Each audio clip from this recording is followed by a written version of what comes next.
श्रोते हो, आता आपण ऐकणार आहात नांदेड जिल्ह्याचं वार्तापत्र. नांदेड जिल्ह्यात घरगुती गॅस सिलेंडरचा पुरवठा सुरळीतपणे सुरू, HPV लसीकरण मोहिमेचं उद्घाटन आणि छत्रपती शिवाजी महाराज महाराजस्व अभियानांतर्गत शिबिरांचं आयोजन.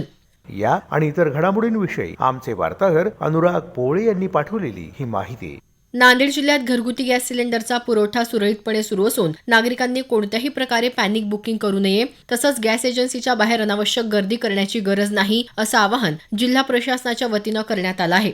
घरगुती गॅसच्या नियंत्रणासाठी जिल्हा आणि तालुका स्तरावर कंट्रोल रूम तयार करण्यात आले आहेत. नागरिकांनी यासंबंधी काही समस्या असल्यास, घरगुती गॅसचा गैरवापर, काळा बाजार करत असल्याचे निदर्शनास आल्यास जिल्हाधिकारी कार्यालयाच्या 8668223326 या व्हॉट्सअॅप चॅटबॉट नंबरवर पाठवाव्यात, असं आवाहन करण्यात आलं आहे. दरम्यान नांदेड जिल्ह्यातले 1000हून अधिक नागरिक दुबई, शारजहा, कतार, बहारीन आणि सौदी अरेबिया या मध्यपूर्व देशांमध्ये असून ते सर्व सुरक्षित असल्याची माहिती जिल्हा आपत्कालीन कार्यकेंद्रास प्राप्त झाली आहे.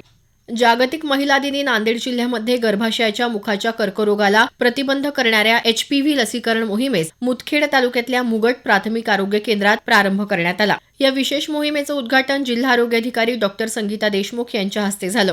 यावेळी 14 ते 15 वयोगटातल्या किशोरवयीन मुलींना लस देऊन मोहिमेचा प्रत्यक्ष प्रारंभ करण्यात आला. जिल्ह्यातल्या एकूण 27,000 मुलींना ही लस देण्याचं उद्दिष्ट आरोग्य विभागानं ठेवलं आहे. नांदेड जिल्हा पोलीस दलाच्या रिक्त असलेल्या 199 पोलीस शिपाई पदांच्या भरती प्रक्रियेत मैदानी चाचणीत पात्र ठरलेल्या उमेदवारांची आज स्वामी रामानंद तीर्थ मराठवाडा विद्यापीठात लेखी परीक्षा होत आहे. 11 ते 23 फेब्रुवारी या कालावधीत पोलीस शिपाई पदासाठीची मैदानी चाचणी घेण्यात आली. या चाचणीमध्ये 2554 उमेदवार पात्र ठरले आहेत.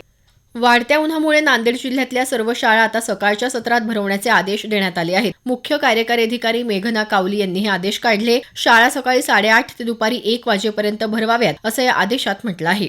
देगलूर तालुक्यात रासायनिक खतांची किमतीपेक्षा अधिक दरानं विक्री केल्याप्रकरणी 5 कृषी निविष्ठा केंद्रांचे परवाने निलंबित करण्यात आले आहेत. शेतकऱ्यांकडून प्राप्त झालेल्या तक्रारींची गंभीर दखल घेत जिल्हा अधीक्षक कृषी अधिकारी कार्यालयानं ही कारवाई केली.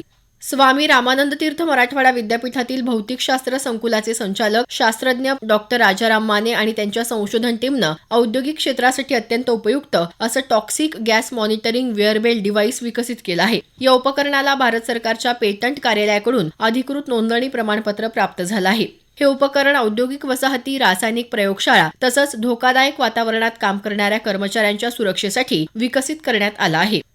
नांदेडमध्ये कृषी विभाग, आत्मा यांच्या संयुक्त विद्यमानं आज आणि उद्या जिल्हा कृषी आणि धान्य महोत्सवाचं आयोजन करण्यात आलं आहे. या कृषी महोत्सवात कृषी प्रदर्शन, कृषी विज्ञान केंद्र आणि कृषी विद्यापीठांचे स्टॉल्स, विविध कृषी तंत्रज्ञानाचं प्रदर्शन तसंच कृषी संलग्न शासकीय विभागांचे स्टॉल्स उभारण्यात आले आहेत.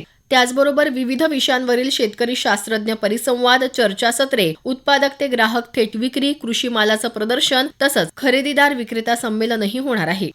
नांदेड इथं जिल्हा ग्रंथोत्सवाचं उद्घाटन ज्येष्ठ साहित्यिक डॉ. सुरेश सावंत यांच्या हस्ते झालं. वाचनामुळे इतिहासाचा मागोवा घेता येतो तसंच भविष्याचा कानोसा घेण्याची दृष्टी मिळते, असं ते यावेळी म्हणाले.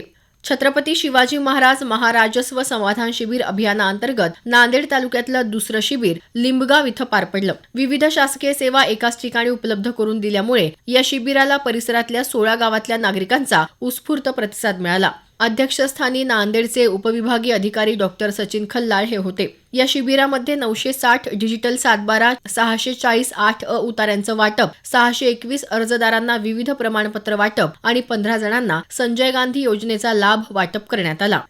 नांदेड इथं उमेदांतर्गत जिल्हास्तरीय मिनी सरस रेणुका महोत्सव आणि विक्री प्रदर्शनाचं उद्घाटन जिल्हा परिषदेच्या मुख्य कार्यकारी अधिकारी मेघना कावली यांच्या हस्ते झालं.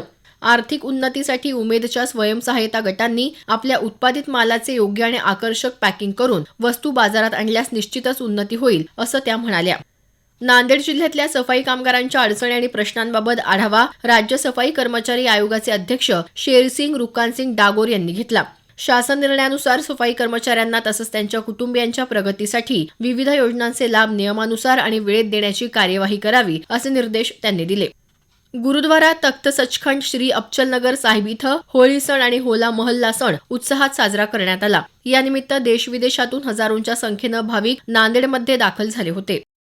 नांदेड जिल्ह्याचं वार्तापत्र आताच आपण ऐकलं. या वार्तापत्राचे लेखक होते अनुराग पोळे. जिल्हा वार्तापत्राचा हा कार्यक्रम आकाशवाणी छत्रपती संभाजीनगर केंद्राच्या प्रादेशिक वृत्त विभागानं सादर केला.